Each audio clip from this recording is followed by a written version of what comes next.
ട്രംപിൻ്റെ ഈ രണ്ട് വഞ്ചിയിലും കാലിട്ടുള്ള ഒരു കളിയുണ്ടല്ലോ. എല്ലായിടത്തും പോയിട്ട് ഏണി വെച്ച് കൊടുക്കും. എന്നിട്ട് ഒന്നും അറിയാത്ത പോലെ നൈസായിട്ട് അങ്ങ് നിൽക്കും. ആ കളി ഇനി എത്ര നാൾ പോകും? ഇപ്പം തന്നെ നോക്കൂ, ഈ ഇറാൻ ഇസ്രയേൽ വിഷയമായാലും പുടിനുമായിട്ടുള്ള വിഷയമായാലും യുക്രൈനായിട്ടുള്ള വിഷയമായാലും ഒക്കെ ഈ പറയുന്ന ട്രംപ് കളിക്കുന്ന കളികൾ ഇങ്ങനെ തന്നെയല്ലേ? അതായത് ഇറാൻ ഇസ്രയേൽ യുദ്ധകാലത്ത് രണ്ട് വഞ്ചിയിലും ഈ പറയുന്ന നമ്മൾ പറയില്ലേ, ഒരു വഞ്ചിയിൽ വെച്ചാൽ മതി, എപ്പോഴാണ് ഈ വഞ്ചി അകന്നു പോയിട്ട് വെള്ളത്തിൽ വീണതെന്ന് അറിയില്ല. അതുപോലെയാണ് ട്രംപ് ഇപ്പോൾ നിൽക്കുന്നത്. ഈ പറയുന്ന ഇറാൻ്റെയും ഇസ്രയേലിൻ്റെയും യുദ്ധകാലത്തും രണ്ട് സ്ഥലത്ത് നിന്നിട്ടാണ് ഈ പറയുന്ന ട്രംപ് കളിച്ചിട്ടുള്ളത്. അത് നമുക്ക് ട്രംപിൻ്റെ ഓരോ നീക്കങ്ങളും എടുത്ത് നോക്കിയാൽ മനസ്സിലാക്കാൻ കഴിയും. അതേ രീതിയിൽ തന്നെ രണ്ട് വശത്തും നിന്നുകൊണ്ട് തന്നെയാണ് റഷ്യ യുക്രൈൻ യുദ്ധകാലത്തും ഏറ്റുമുട്ടൽ കാലത്തുമൊക്കെ ട്രംപ് നടത്തിക്കൊണ്ടിരിക്കുന്നത്. ട്രംപ് പിന്തുടരുന്നത് അത്തരത്തിലുള്ള കളികളാണ്. അന്ന് ഇസ്രായേലിൻ്റെ ഫ്രണ്ടാണ് എന്നൊക്കെ പറഞ്ഞുകൊണ്ടിരിക്കുമ്പോൾ തന്നെ ഇറാൻ്റെ ഒരു സുഹൃത്താണ് എന്നുകൂടി ട്രംപ് അഭിനയിച്ച് കാണിക്കുകയുണ്ടായി. അപ്പം നമ്മൾക്ക് എല്ലാവർക്കും ആശങ്കയുമുണ്ട്, ഇതെന്താണ് ഈ ട്രംപ് കാണിക്കുന്നത്, എന്താണ് ട്രംപ് പറയാൻ ഉദ്ദേശിക്കുന്നത് എന്നുള്ളത്. പക്ഷേ ഏറ്റവും ഒടുവിൽ എന്ത് സംഭവിച്ചു? ആണവായുധ ശേഖരം നശിപ്പിക്കാനായിട്ട് US ഇറാനിൽ ബങ്കർ ബസ്റ്റർ ബോംബ് കൊണ്ടിട്ടു. അതോടുകൂടിയാണ് ഈ കാര്യത്തിൽ ഇത് ആരുടെ പക്ഷമാണ് എന്നൊക്കെ നമുക്ക് കൃത്യമായിട്ട് മനസ്സിലായത്. ഇതോടുകൂടി അമേരിക്കയുടെ കള്ളക്കളി മാറുകയും മുഖം മൂടി അഴിഞ്ഞു വീഴുകയും ചെയ്തിട്ടുണ്ട്. അത് മാത്രമല്ല, ഇതോടുകൂടി ഇറാൻ്റെ എല്ലാ കാലത്തെയും, അതായത് ആജീവനാന്ത ശത്രുവായിട്ട് ട്രംപ് മാറുകയും ചെയ്തു. അപ്പോൾ ട്രംപിൻ്റെ ആക്രമണത്തിന് മറുപടി ഇറാൻ കൊടുക്കുകയും ചെയ്തു. ഇറാൻ ഖത്തറിൽ നിന്ന് മിസൈൽ വർഷിക്കുകയും ചെയ്തിട്ടുണ്ട്. അപ്പോൾ ഖത്തറിനെ സംരക്ഷിക്കുന്ന രാജ്യമായിട്ടുള്ള അമേരിക്കയ്ക്ക് അതിന് സാധിക്കാതിരുന്നത് എന്തുകൊണ്ട്? അതിന് സാധിക്കാതിരുന്നത് ഗൾഫ് രാജ്യങ്ങൾ അമേരിക്കയെ വിമർശിക്കുന്നതിലേക്ക് കൊണ്ടെത്തിക്കുക കൂടി ചെയ്തു. എന്തായാലും ഖത്തറിനെ ആക്രമിച്ച ഉടനെ അമേരിക്ക ഇസ്രായേൽ ഇറാൻ യുദ്ധം നിർത്തിച്ചു എന്നുള്ളതാണ്. ഇതേ അടവ് നയം തന്നെയല്ലേ ട്രംപ് ഇപ്പോൾ ഉക്രൈൻ റഷ്യ യുദ്ധത്തിലും പുലർത്തിക്കൊണ്ടിരിക്കുന്നത്. അപ്പോൾ ഉക്രൈൻ്റെ സുഹൃത്തായിട്ട് ട്രംപ് നിൽക്കുന്നുണ്ട്. ഈ യുദ്ധത്തിൽ റഷ്യയുടെയും പുടിൻ്റെയും സുഹൃത്ത് പോലെ തന്നെയാണ് നടിച്ചുകൊണ്ടിരുന്നത്. അപ്പോൾ ഓരോ ഘട്ടത്തിലും പുടിന് എതിരായ നിലപാടൊക്കെ എടുക്കും. പുടിന് ആനയാണ്, ചേനയാണ്, മണ്ണാങ്കട്ടയാണ് എന്നൊക്കെ പറയും, വലിയ വായിൽ പറയും. പക്ഷെ ഒരു തീരുമാനത്തിലേക്ക് എത്തുമ്പോൾ ട്രംപ് അങ്ങോട്ട് നിലപാടങ്ങ് മാറ്റും. എന്നിട്ട് ഉക്രൈനെ കൊണ്ടുപോയിട്ട് റഷ്യയുടെ കാൽച്ചോട്ടിൽ ഇട്ടുകൊടുക്കുന്ന ഒരു സമീപനം ട്രംപ് എടുക്കുകയും ചെയ്യുന്നുണ്ട്. അപ്പോൾ റഷ്യയുടെ എണ്ണ വാങ്ങുന്നതിൽ നിന്നും ചൈനയെയും ഇന്ത്യയെയും ട്രംപ് പിന്തിരിപ്പിക്കാനായിട്ട് കുറേ നാളായിട്ട് ശ്രമിച്ചുകൊണ്ടിരിക്കുന്നുണ്ട്. അപ്പോൾ പലതരത്തിലുള്ള ഉപരോധങ്ങളും ഇതുമായി ബന്ധപ്പെട്ടൊക്കെ വരികയും ചെയ്യുന്നുണ്ട്. അതേസമയം തന്നെ ഉക്രൈൻ റഷ്യ യുദ്ധം അവസാനിപ്പിക്കാൻ ശ്രമിക്കുന്ന സമാധാനത്തിൻ്റെ വെള്ളരിപ്രാവായിട്ട് ട്രംപ് അവതരിക്കുകയും ചെയ്യുന്നു.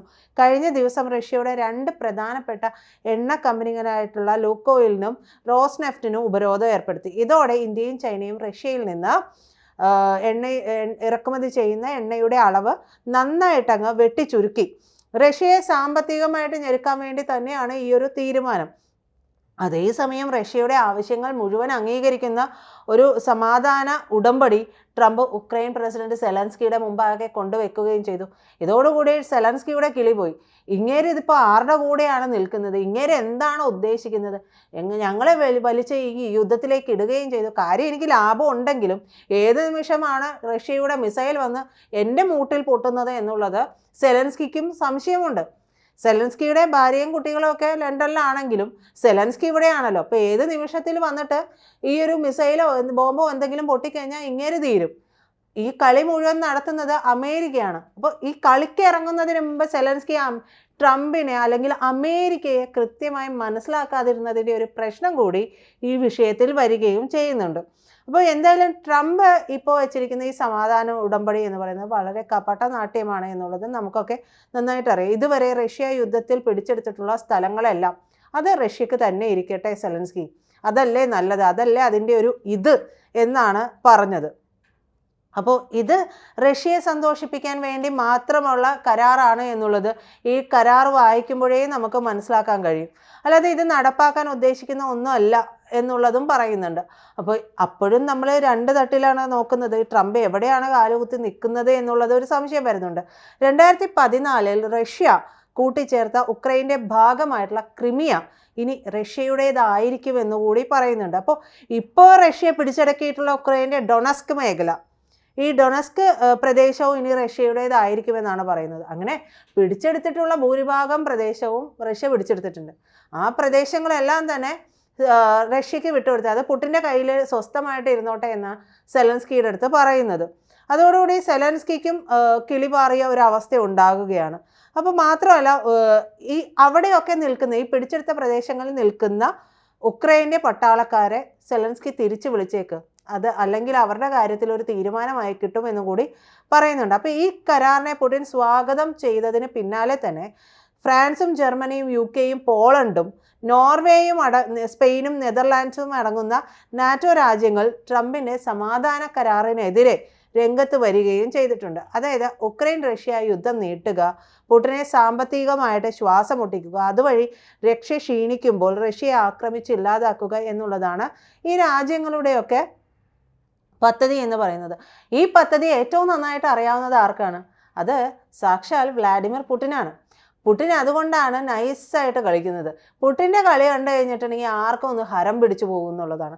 അതായത് പുടിൻ അമേരിക്കയോടൊപ്പവും നിൽക്കുന്നുണ്ട്, എന്നാൽ അമേരിക്കയുമായിട്ടുള്ള ഈ പറയുന്ന താരിഫ് യുദ്ധങ്ങളും ഉപരോധങ്ങളും എല്ലാം കൊണ്ട് വലയുകയും ചെയ്യുന്നുണ്ട്.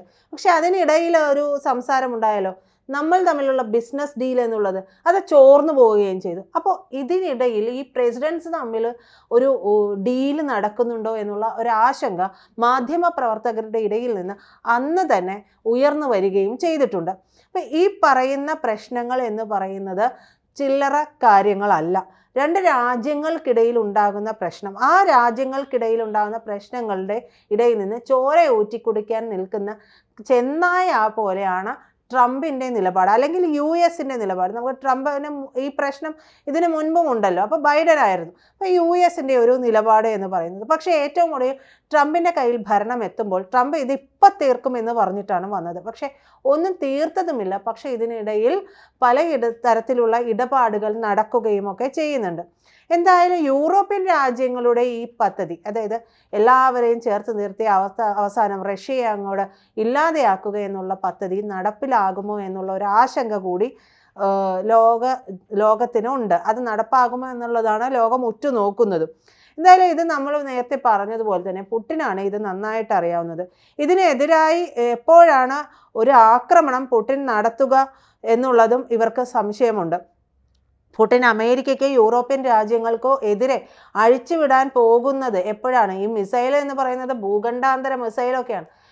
അമേരിക്കയൊക്കെ നിസാരമായിട്ട് വലം വെച്ച് വരാൻ പാകത്തിനുള്ള മിസൈലുകളൊക്കെ റഷ്യയുടെ ആവനാഴിയിലുണ്ട്. അതുകൊണ്ടാണ് റഷ്യ ഓരോ തരത്തിലുള്ള മിസൈൽ പരീക്ഷണം നടത്തുമ്പോഴും ഞങ്ങൾ വെറുതെ ഒന്ന് എറിഞ്ഞിട്ടതാണ് എന്ന് പുടിൻ പറയുന്നുണ്ടെങ്കിലും അമേരിക്കയുടേത് ഉൾപ്പെടെ മുട്ടുകാല് വിറയ്ക്കുന്നുണ്ട്. നാറ്റോ സഖ്യമുണ്ട് എന്ന് പറഞ്ഞിട്ട് കാര്യമൊന്നുമില്ല. ഒരു മിസൈൽ വന്ന് വീണ അത് മൊത്തം കത്തിച്ചാമ്പലായി പോയി കഴിഞ്ഞാൽ പിന്നെ എന്ത് നാറ്റോ സഖ്യം എന്നുള്ള ഒരു ചോദ്യം അവിടെ അവശേഷിക്കുകയും ചെയ്യുന്നുണ്ട്.